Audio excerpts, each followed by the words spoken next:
Ito na nga dito ko sa province mga best. Kahit nasa province ay meron pa rin nga akong walkies.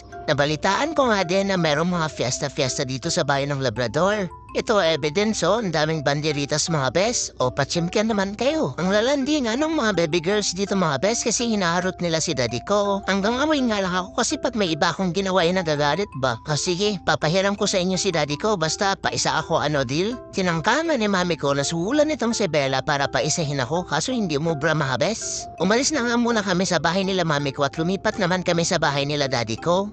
Nung makarating nga kami mga besa medyo nanibago ako kasi walang mga baby girls. Sabi ni daddy ko wakay daw kami, di wakay gusto mo yarn?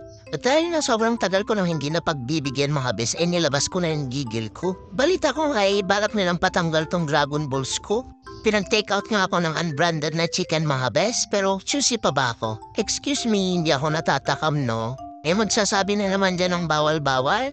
Hayaan nyo kung mabuhay ng masaya mga bes. Kung bawal, huwag nyong pakainin yung mga fur babies nyo. Ako lulubusin ko to kasi once in a blue moon lang ako makatikim ng ganito. Sawang-sawa na ako sa laga, uy. Hindi ko nga napigilan yung sarili ko mga bes at sinunggaban ko na nga.